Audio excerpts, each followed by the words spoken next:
They called him Super Skier as he sat around the sun deck, and he swore that he'd never spill. When they finally took him down, they had to use 3 toboggans to carry all the pieces down the hill. He was going down that slope, going 90 miles an hour, when he caught on edge of his ski. Well, his clothes, they were fast, but the slopes, they were faster. That's the last of Super Skier we shall see. He hollered, "What the hell," as he put 'em parallel. He figured there was nothing else to learn.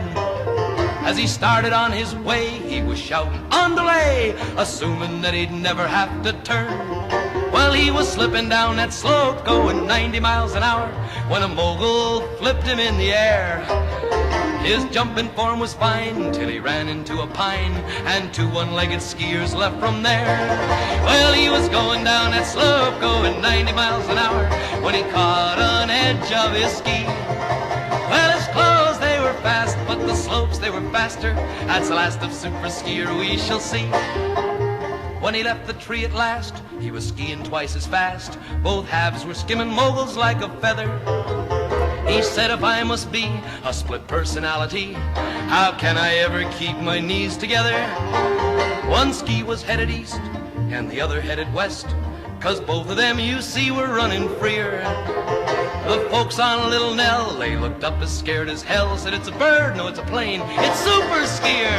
Well, he was going down that slope, going 90 miles an hour, when he caught on edge of his ski. Well, his clothes, they were fast, but the slopes, they were faster. That's the last of Super Skier we shall see. Well, the moral of my story, though my story's kinda gory, is very simple even to a dope. Buy the fastest clothes you can, then talk skiing like a man. But don't let people catch you on the slope. Well, he was going down that slope, going 90 miles an hour, when he caught on edge of his ski. Well, his clothes, they were fast, but the slopes, they were faster. That's the last of Super Skier we shall see. That's the last of Super Skier we shall see.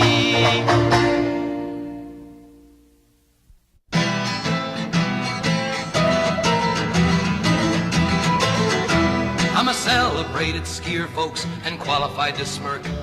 I've skied more hills than any man from Frisco to New York.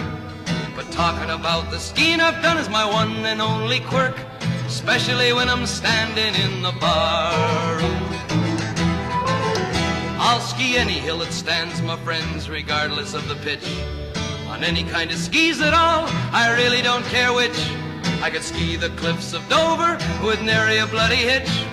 And haven't I often proved it in the barroom? I ski straight down the hill, you know, I never need traverse. I ski every style of skiing from the Arlberg to reverse. I'm one of the finest skiers in the whole darn universe, especially when I'm standing in the barroom. I've looked for powder skiing all around the world, you know, and when the powder's really deep, I'm first one on the toe. With just my head above the top, that's how I like my snow. And I love to tell about it in the barroom. The search for higher mountains has become my lifelong quest, but I found a hill in Asia that I really think is best. So if anyone wants to find me, I'll be shussing Everest as soon as I've had a couple in the barroom. Now when it comes to racing, I'm the finest of the crop. I can memorize a slalom course from bottom to the top. I come roaring through the finish gate and I barely make a stop, just in time to have a couple in the barroom.